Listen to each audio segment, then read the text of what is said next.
하나님의 말씀 갈라디아서 6장 1절에서부터 5절까지입니다. 갈라디아서 6장 1절부터 읽겠습니다. 형제들아, 사람이 만일 무슨 범죄한 일이 드러나거든 신령한 너희는 온유한 심령으로 그러한 자를 바로잡고 너 자신을 살펴보아 너도 시험을 받을까 두려워하라. 너희가 짐을 서로 지라. 그리하면 그리스도의 법을 성취하라. 만일 누가 아무것도 되지 못하고 된 줄로 생각하면 스스로 속임이라. 각각 자기 일을 살피라.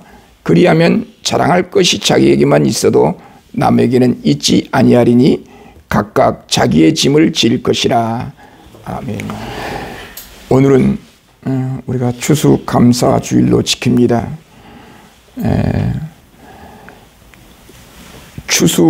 추수감사주일이란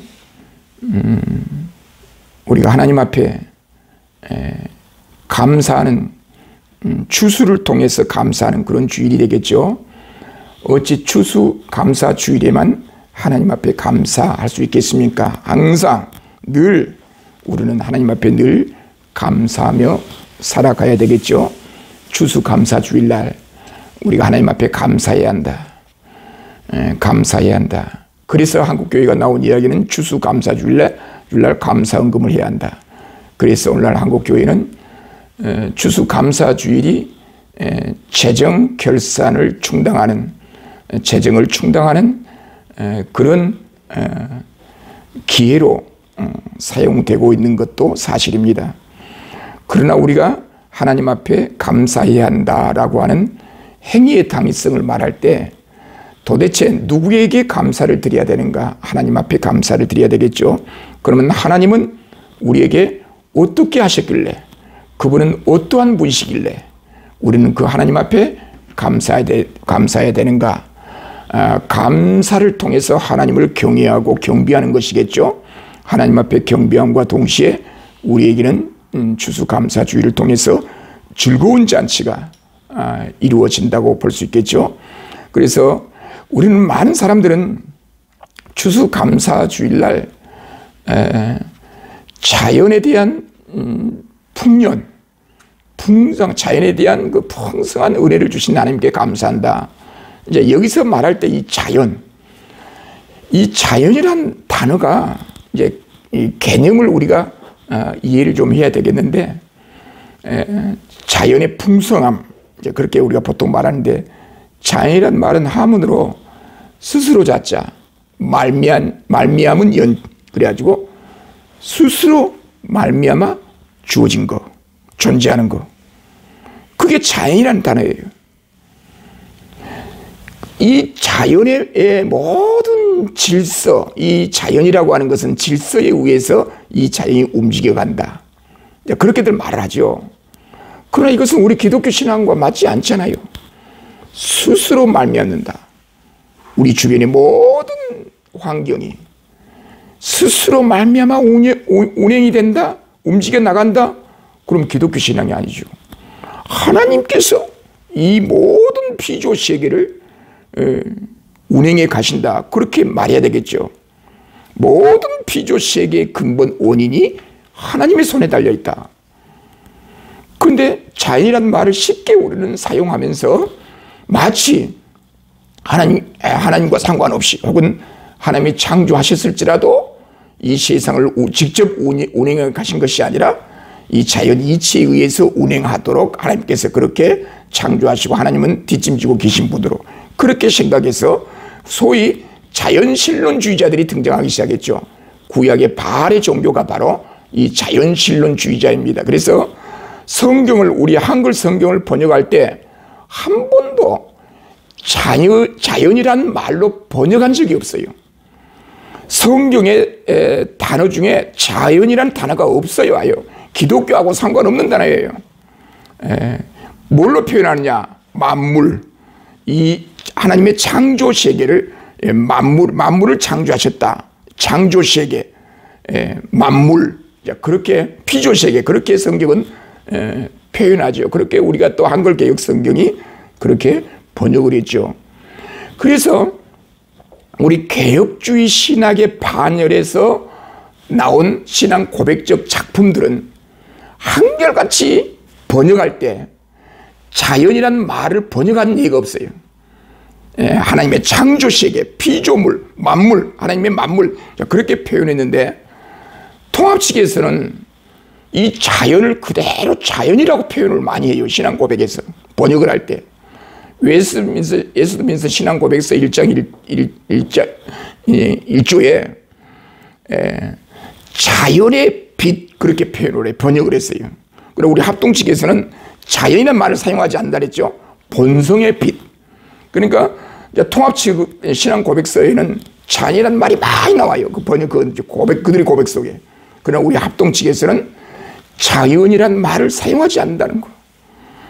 따라서 이 모든 이 우주 만물, 우리 이 모든 이 창조 세계를, 하나님의 창조 세계를 자연이라고 말하지 않고 하나님의 창조 세계, 그래서 창조 계시, 만물 계시, 구속 계시, 자연 계시, 로만 카톨릭에서는 자연 계시라는 말을 사용하는데 우리 개혁신학 전통에서는 자연 계시라는 말을 사용을 안 하죠. 그냥 창조 계시, 일반 계시, 그런 용어로 우리가 사용하게 되는데, 이런 어떤 개념 속에서, 그 개념, 용어의 개념 속에서 그 개념의 너머에 이제 흘러가고 있는 그 의미, 그 의미를 통해서 개념을 어떻게 정리하느냐에 따라서 인생의 삶이 달라지고 사고 방식이 달라진 거예요. 그러니까 우리 주변에 일어나는 많은 사건들을 어떤 의미로 해석해서 개념화하고 그것을 우리의 삶 속에 적용할 것인가, 이건 대단히 중요한 거예요. 그래서 사람들의 성향을 보면 야, 저 사람 참 지혜롭다. 아, 하나님 앞에 귀하게 쓰임받고 있다. 그런 말을 할 때 그 사람을 천천히 들여다보면 개념이 분명해. 성경의 전체 원리에 의해서 어떤 특별한 어떤 개념을 갖고 있어요. 그 개념에 의해서 주변에 일어난 많은 사건, 모든 사건을 해석을 해요. 의미를 해석해요. 그 의미를, 주변에서 일어난 그 사건의 의미를 덧붙여서 해석해내는 힘, 그게 지혜로운 사람이에요. 그게 하나님의 사람이에요. 하나님 중심적으로 해석해야 한다는 거예요. 그래서 우리가 하루하루 살아갈 때에 생각의 변화, 뭔가 좀 생각을 하면서 내가 믿고 있는 이 신앙, 내가 믿고 있는 하나님은 도대체 어떤 분이신가? 그 하나님을 바르게 알려면 성경을 통하지 않고는 하나님을 알 수 없다고 하니 성경을 읽어가는 거예요. 성경을 자꾸 읽어가다가 보면, 성경을 가까이 대하다 보면 하나님과 밀접한 관계, 하나님의 바른 이해, 신앙에 대한 바른 이해가 설정이 되는 거예요. 그래서 성경을 자주 읽다 보면 날카로웠던 사람들이 좀 온유하게 되는 것을 바라보게 돼요. 기도도 하지 않고 성경도 읽지 않고 교회 중직을 감당하려다 보니 항상 날카로워요. 그래서 모든 해석을, 개념을, 해석을, 의미를 부여해서 해석할 때 과격적으로 해석을 해요. 과격적인 의미를 부여해요. 그래서 자기 주장의 절대화를 주장해요. 그래 나타나는 현상은 뭐예요? 분쟁이죠. 싸움이죠. 다른 사람보다 내가 특별하다. 자기 자랑.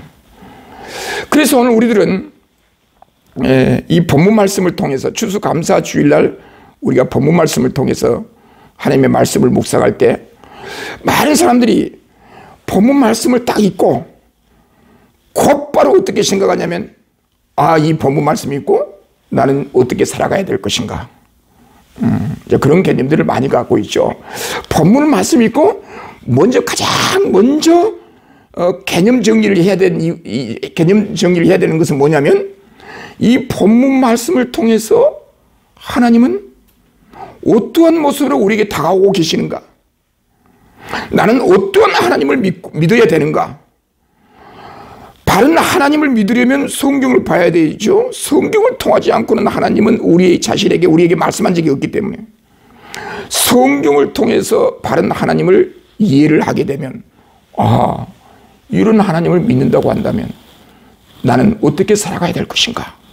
어떻게 감사하며 살아가야 될 것인가? 과연 좌절할 수가 있는가? 절망할 수가 있는가? 희망을 가지고 인내를 가지고 어떠한 고난의 삶 속에서도 인내하고 견디며 살아갈 수 있는 힘이 생기더라는 거예요.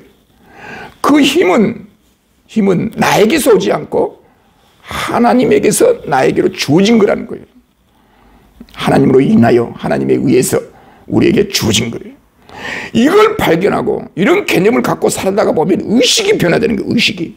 무슨 어떤 사건을 대할 때, 어떤 일을 할 때, 어떤 고민에 빠졌을 때 그걸 결정하고 판단할 때 하나님께 지혜를 주시는 거예요. 자, 이런 개념을 가지고 오늘 본문 말씀을 리딩해야 되고 접근해야 될 줄로 믿습니다. 자, 갈라디아서입니다. 갈라디아서. 유대인들은 철저하게 하나님께서 우리 민족을 선택했다. 선민사상. 하나님 앞에 구원받는다고 한다면 우리 유대인들만이 하나님 앞에 구원받는다. 왜? 하나님으로부터 특별하게 선택된 선민이기 때문에. 유대인으로 태어나지 아니하면 구원이 없다. 우리 유대인들에게는 하나님의 말씀 율법을 주었다. 그 율법을 지키고 준수하여야만 하나님의 백성이 된다. 그러면서 그들은 율법 준수를 통해서 선민으로 태어났기 때문에 우리는 하나님의 자녀요 하나님의 백성이다.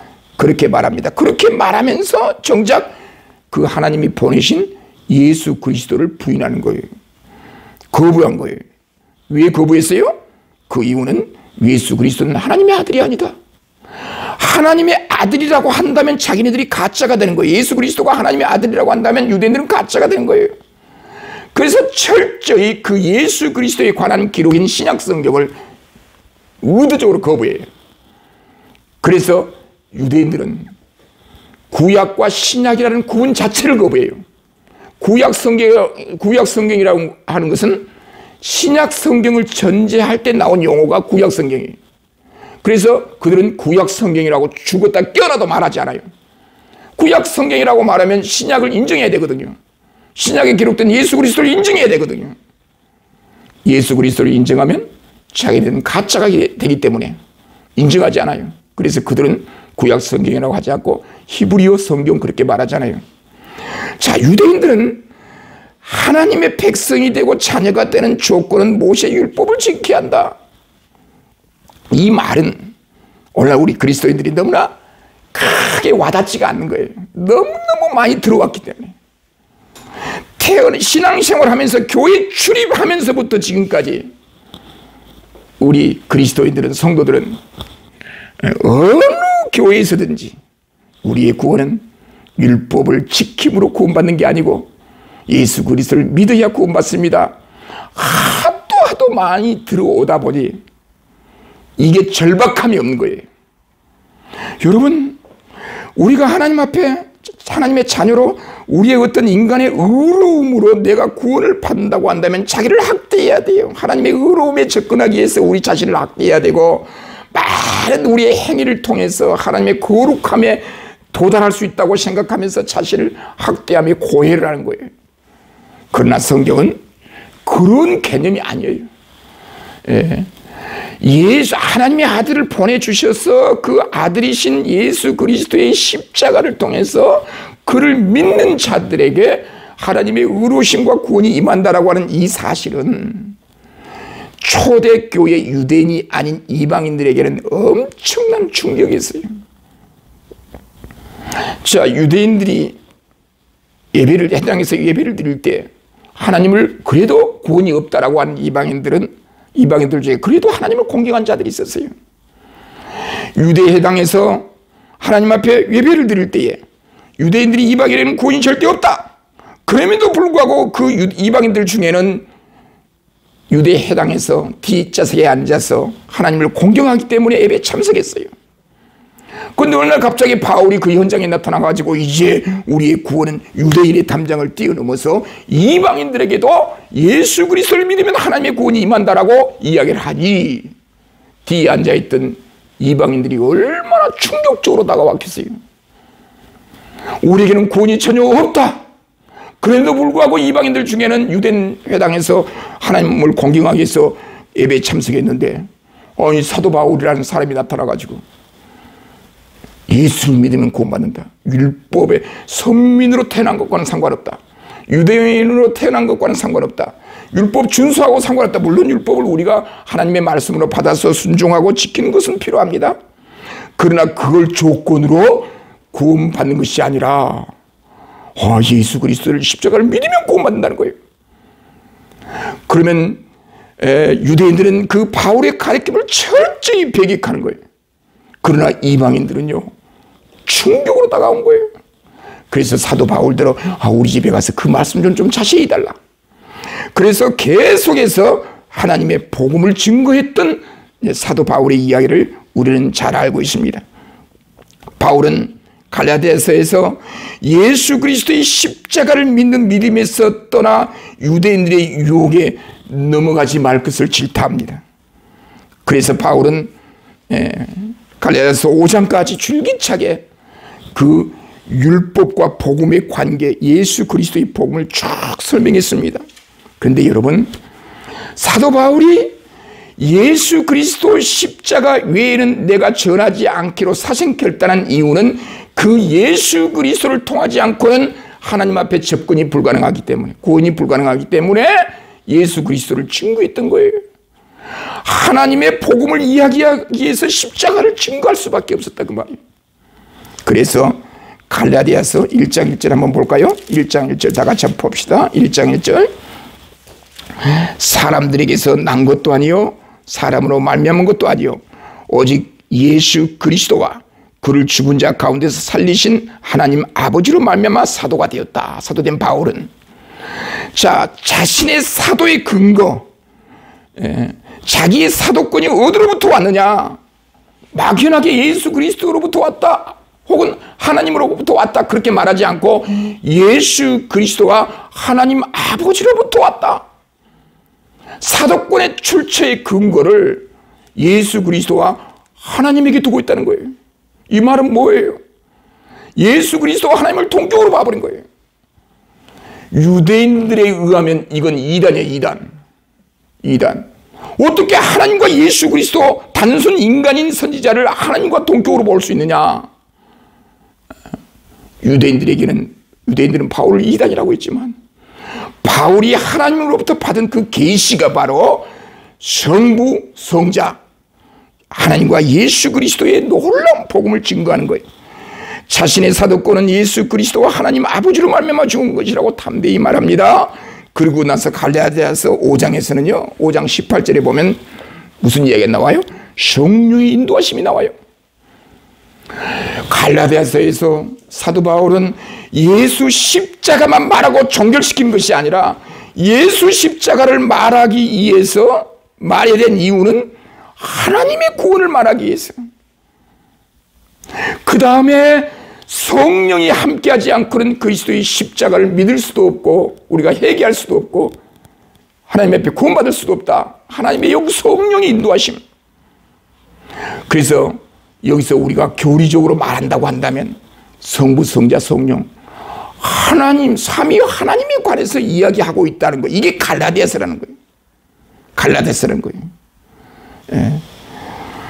그래서 오늘 우리들은 이 본문 말씀을 통해서 1장에서부터 5장까지 하나님의 놀라운 구원의 은총이 그 아들이신 성육신하신 그 아들이신 예수 그리스도의 십자가를 통해서 우리에게 임했다. 이 복음을 훼손하면 안 된다.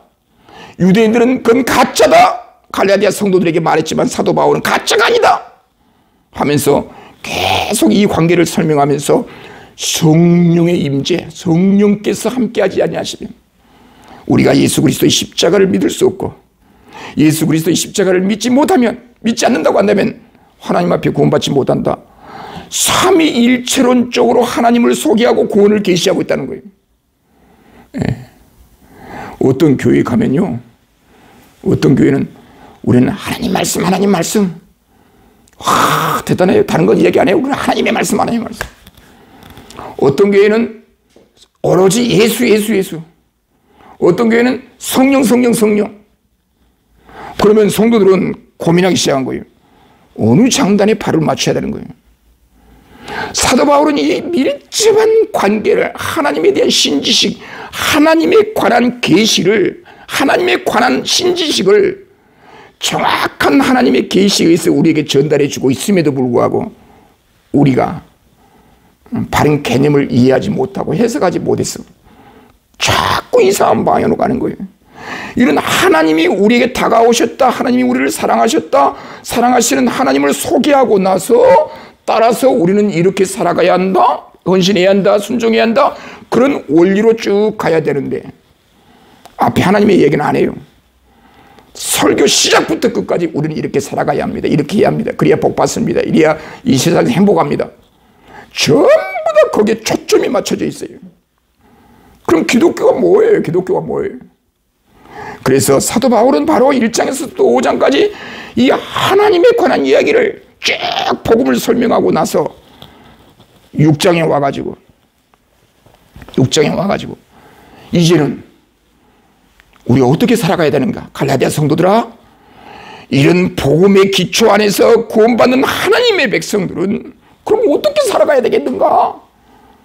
이제 적용을 해주고 있어. 적용.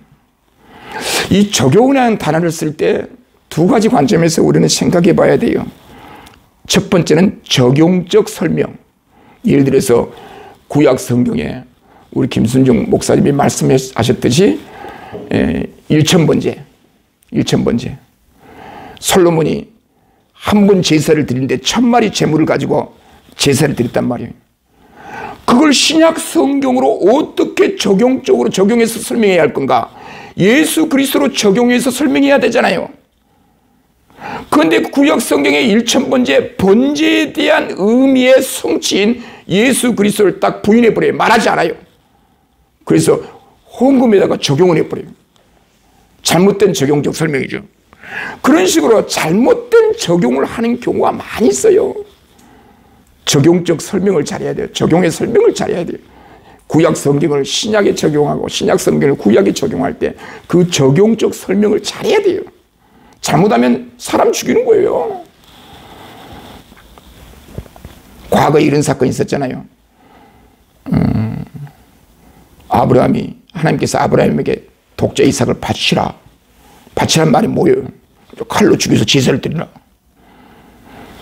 그러니까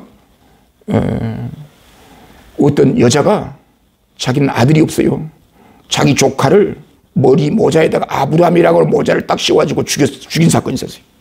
하나님 앞에 제사됐다는 거예요. 그런 식으로 적용을 해버린 거예요. 적용적 설명. 그게 무슨 이야기? 신약 성경에 어떻게 해서 예수 그리스도로 성취되는가? 예수 그리스도로 적용을 해야 돼요. 적용적 설명을 잘해야 돼요. 설명 잘못하면 죽어요. 그래서 상담을 할 때 늘 상담 받을 때는 조심해야 돼요.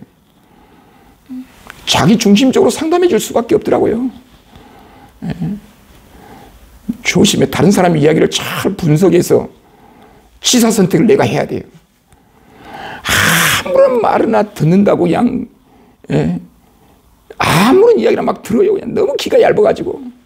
많은 이야기들이 우리 주변에 있잖아요. 우리에게 전달돼요. 많은 정보가 우리에게 전달돼요. 우리는 예부 세계와 어떻게 살아갑니까? 핸드폰으로 예부 세계와 관계를 맺고 예부 세계를 들여다보면서 살아가요. 핸드폰만 보면 예부 세계를 읽어내잖아요. 볼 수 있잖아요. 핸드폰이 딱 꺼졌다, 핸드폰이 없다 그러면 예부 세계와 단절되는 거예요. 그 예부 세계와 연결된 그 핸드폰을 통해서 많은 정보를 얻어요. 많은 이야기를 들어요. 그거 그대로 듣고 귀가 얇아가지고 그대로 듣고 실행에 옮기면 큰일 나요. 이제 핸드폰에 보면 2단이고 3단이고 할 것 없이 전부 다 인터넷을 해요. 유튜브를 해요. 별별 정보 자료들이 우리에게 쏟아지고 있어요. 이것이 2단에게서 나온지 잘못된 해석에 의해서 이렇게 지금 공론화되고 있는지 모르는 거예요. 그냥 보고 인터넷 나오니까 이대로 해야 되겠다. 그래서 요즘 2단자들이요 무섭게 창궐한다는 거예요 지금. 그래서 우리가 바른 복음을 증거하는 우리들은요 인터넷을 해도 더 적극적으로 해야 되겠더라고요. 이 복음 때문에. 우리가 열심히 해야 돼요. 예. 그래서 우리들은 이 세상에서 살아갈 때 두 가지 적용적 설명을 잘해야 되고, 그 다음에 적용적 행위, 우리 삶에 적용하는 걸 잘해야 돼요. 삶에 적용하는 거예요. 잘못된 성경 해석에 의해서 나에게 적용하면 그 적용과 나의 행위가 잘못되게 나가버린 거예요.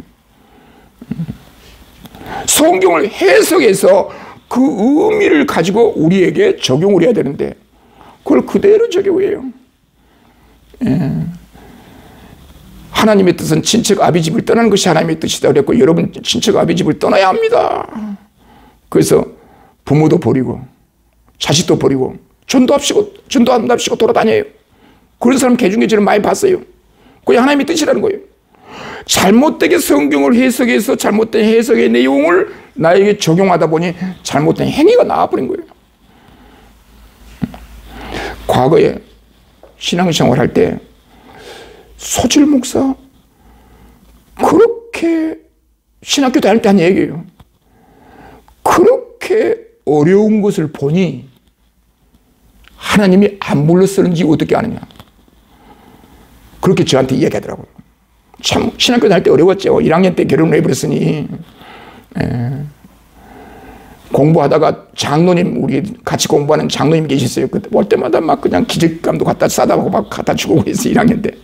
그 옆에 한 선배가 소전도사, 그렇게 어려운 것을 보니 하나님의 주의 종으로 안 불러줬을는지 어떻게 아느냐.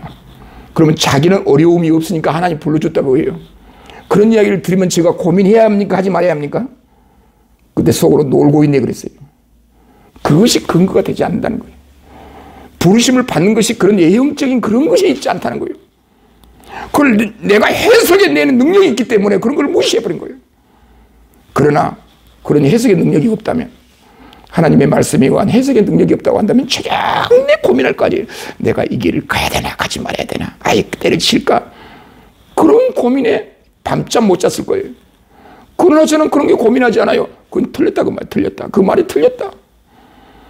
그래서 여러분, 누가 나한테 무슨 말을 할 때요,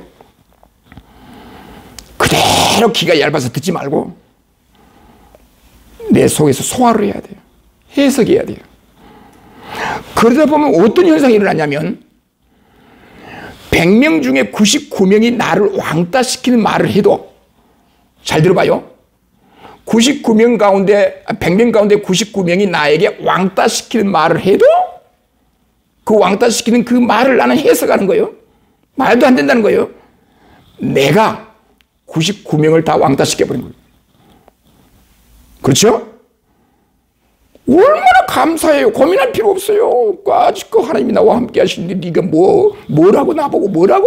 말도 안 되는 소리. 하나님이 나와 함께 하셔. 내가 너희를 다 왕따시켜버린 거예요. 무슨 말을 해도 담대한 거예요. 그래서 나중에 나온 이야기 뭔지 알아요? 야들아, 저 자식은 못 건드려. 그냥 내비둬. 우리가 말해도 저는 움직이지도 않아. 내비둬. 그렇게 가버린 거예요. 그래서 우리가 삶에 적용할 때 해석의 능력, 이해의 능력, 의미를 이해하고 어떤 철학을 가지고 어떤 개념을 가지고 신앙생활할 때 거기에 우리에게 좋은 일이 있을 줄로 믿습니다. 오늘 본문의 1절에 보면, 형제들아, 사람이 만일 무슨 범죄한 일이 드러나거든. 이 말씀을 딱 읽을 때 어떤 생각이 들어요? 사도 바울이 1장에서부터 5장까지 지금 무슨 이야기를 하고 있어요? 지금 예수 그리스도의 복음 안에서 신앙생활을 했던 자들이 유대인의 유혹에 넘어가 버린 자들이 있다 그 말이에요. 이 복음에서 흔들린 자들이 있다 그 말이에요.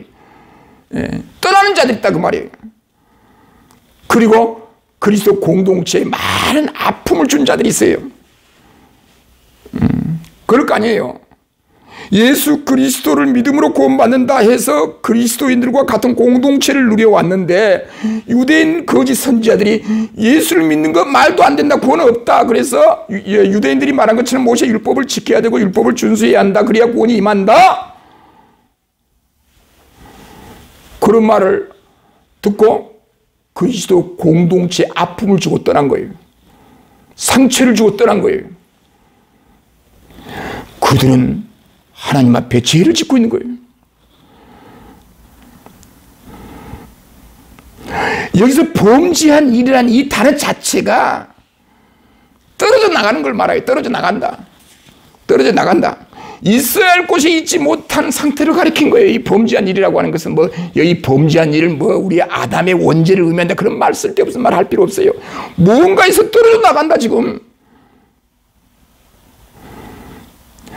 자, 어떤 자신들이 하나님이 함께 해주셨음에도 불구하고 그리스도의 십자가 복음을 버려요. 그래서 무의식 중에 그 연약함 때문에, 인간의 연약함 때문에 실수해서 공동체에 아픔을 주고 죄를 범하고, 그래서 상처를 주고, 만일 형제들아, 사람이 무슨 범죄한 일이 드러나거든, 범죄한 일이 드러나거든, 신령한 너희는 예수를 믿는 자들을 신령하다, 영적인 사람이다, 신령한 사람이다. 왜? 하나님과 열려져 있기 때문에, 하나님과 소통이 열려져 있기 때문에, 누구를 통해서? 예수 그리스도를 통해서 하나님과 관계가 회복되고 열려져 있기 때문에 신령한 사람이에요. 영적인 사람이에요. 영적인 너희, 신령한 너희는 여러분 5장 24절에 그리스도 예수의 사람들, 이 신령한 사람이란 그리스도 예수의 사람들을 말한 거예요. 5장 20절에 말한 것처럼 성령을 쫓아 사는 성도들을 말한 거예요.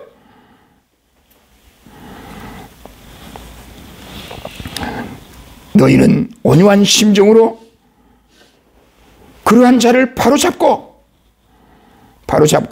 너 자신을 살펴보아. 너도 시험에 받을까 주의하라. 자기 자신을 돌아보는 거예요. 남의 잘못을 통해서 정죄하고 죽이는 데 앞장서는 것이 아니라 오히려 그들을 바로잡을 뿐만 아니라 바른 길로 인도할 뿐만 아니라 내 자신을 바라보는 거예요. 이걸 반면교사라고 하잖아요. 어떤 사람이 잘못된 범죄를 저질렀을 때, 잘못된 실수를 저질렀을 때 그걸 목격한 사람들은 그를 비난하고 책망하는 데 관심을 갖기보다도 바로 우리들은 그들을 온유한 심정으로 다독거려서 바르게 가도록, 그리고 내 자신을 바라보도록. 그런데 여러분 요한복음 8장에 가보면은 당시에 율법을 잘 지킨다는 바리새인들이 얼마나 정죄하게 앞장섰어요. 그런데요, 많이 안다는 것은요, 겸손해진 것을 말해요. 많이 안다는 것은 그 알 앞에 겸손해지더라고요. 모르면 교만해져요. 그래서 우리가 공부를 많이 해야 되는 이유는요, 하나님 앞에 공부를 하다가 보면, 야, 우리 인간의 연약함, 부족함, 지식의 한계, 그래서 겸손함이 생기더라고요. 2절에 보면 너희가 짐을 서로 지라. 그리하여 그리스도의 법을 성취하라. 너희가 짐을 서로 지라. 여기서 이 짐이라고 하는 것은 어떤 사람이 혼자 감당할 수 없는 무거운 짐을 말해요. 감당할 수 없는 짐을 지고 있는 사람들이 있을 때 그걸 서로 나누어지는 거예요. 서로 이해시키고 아픔에 동참하고 아픔을 같이 하고. 그래서 그리스도의 법을 성취하라. 여기 법이라는 말은 그 율법으로만 적용한 것이 아니라 그리스도의 모든 규범, 그리스도께서 말씀하신 그 모든 원리 성취하라. 그건 사랑이죠. 사랑. 그리스도의 법을 성취하는 길은 사랑이에요. 사랑하면 아픔을 서로 나눌 수 있는 여유가 생기고 온유함이 생기고, 상대가 아프면 아이고 잘 걸렸다, 잘 됐다, 즐거워하는 거이라, 즐기는 것이 아니라 그걸 내 아픔처럼 가슴 아파하고. 그 다음에 3절에 보면 만일 누가 아무것도 되지 못한 줄로 생각하면 스스로 속임이라. 스스로 속임이라. 스스로 속는 일 얼마나 많이 있습니까? 갈라디아 교회들 간의 분쟁을 이야기하고 있는 또한 성도들을 이간시키던 자칭 진리를 선포한다고 하는 그릇된 교회 선생들, 그들을 지적하고 있는 말씀이기도 하죠. 그들은 1절과 2절에서 말씀한 것과 같이 온유한 심령을 갖지 못한 사람들입니다. 다른 사람들의 짐을 나눠지는 사랑을 외면한 자들이죠. 4절에 보니 각각 자기 일을 살피라. 그리하면 자랑할 것이 자기에만 있어도 남에게는 있지 아니하리니. 자, 각각 자기의 일을 살피라. 1절에 있는 말씀 뭐예요? 내 자신을 살펴보아 돌아보라는 말씀과 일맥상통하죠. 내 자신을 돌아보는 거예요. 항상 내 자신을 돌아보는 거예요. 이쯤에서 내가 지금 바르게 살아가고 있는가, 바르게 행동하고 있는가, 바르게 생각하고 있는가, 바른 말씀을 묵상하고 있는가.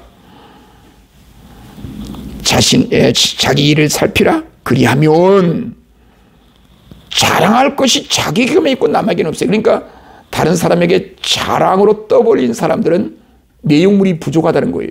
내용물이 없다는 소리예요. 참 이것은 실천하기가 좀 힘들어요. 저 자신도 때로는 결국 듣고 보니 내가 내 자랑했네 그 생각이 들더라니까. 어떨 때는 결국 대화를 나누다가 결국 대화 내용을 좀 살펴보면 서로 잘났다는 거예요. 결국 내가 내 자신이 잘났다는 소린가? 그때 깜짝 놀래요. 내 자신도 놀래요. 뭘 그리 자랑할 것이 많다고. 자랑이면 소득이 뭐가 있다고. 내 속에 내가 자랑하면요 상대방은 나에게 도움도 안 줘요. 그러니까 자랑하면 안 돼요. 그러니까 내가 돈이 많이 있다, 여유가 있다 그러면 도와줄 사람도 안 도와줘 그래요. 그러니까 그런 것도 할 필요가 없어요. 그저 내 마음에 꼭 안고 하나님 앞에 기도하는 수밖에 없죠. 자, 5절에 보면 각각 자기의 짐을 지라. 여기서 2절에서 서로 짐을 지라 한 말씀과 단어와 5절에서 자기 짐을 지라 이 짐이 서로 개념이 달라요. 여기 5절에서 나온 이 짐이라고 하는 것은 군인들이 행군할 때 지는 짐을 가리켜요. 그건 자기 짐이죠. 행군할 때. 군대에서 전방에서 7사단에서 보병으로 제가 근무할 때, 군중으로 근무할 때 100km 행군이라는 것을 해봤어요. 군중은 100km 행군 안 해도 돼요. 중간중간 찝자 타고 다니면서 이문이나 해주고 껌이나 나눠주고 그런 일을 했어요. 근데 저는요 군종이면서도 본부 대원들을 이끌고 제가 100km 행군을 앞장섰어요. 그래서 그때 당시에 우리 7사단 5연대에서 소문 났어요. 소군종. 소군종. 군종이면서 100km 행군을 같이 했다고요. 그러면서 나는 군장을 안 메고 껌을 갖고 나눠준 것이 아니라 똑같이 완전 군장 하면서 총 들고 껌을 나눠준 거예요. 너도 무거운 짐을 지고 100km 행군을 하고 나도 군종도 100km 행군을 한다고 무거운 짐을 지고 그럼에도 불구하고 껌을 나눠주고 이루하고 그래서 7사단에서 소문났잖아요. 소군종 그러면 연대장까지 사단장까지.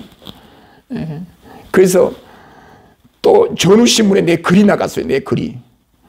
7사단장이 소상병 글 전부 복사해서 7사단 소초 전 소초에게 프린트해서 다 돌려줬어요.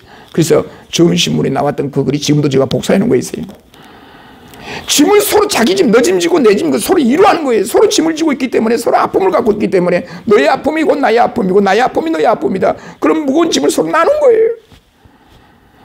이제 예수 그리스도를 믿는 주의 종들이 유대인들의 유혹에 넘어가지 않고 그리스도의 십자가를 붙들고 사도 바울은 그리스도 공동체 안에 서로 사랑하고 하나가 되어서 바르게 살아갈 것을 말씀하고 있는 이 말씀. 여기서 더 설명이 필요할까요? 주여 감사합니다. 나에게 은혜 주셔서 감사합니다. 1년 동안 하나님께서 우리에게 먹을 것을 주시고 생명을 보존시켜 주셔서 감사합니다. 이런 감사한 그리스도인들이 되시기를 주님의 이름으로 축원드립니다. 기도하겠습니다. 자비로우시며 전능하신 하나님 감사합니다.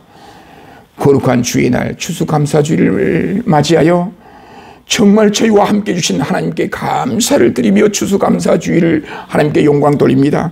거룩한 주님, 오늘 여기 머릿속에 주의 종들에게 함께 주시고 인생을 간섭해 주시고 하는 일마다 때마다 분초마다 늘 주님께서 동행해 주옵소서. 감사드리옵고 예수님의 이름으로 기도드리옵나이다. 아멘.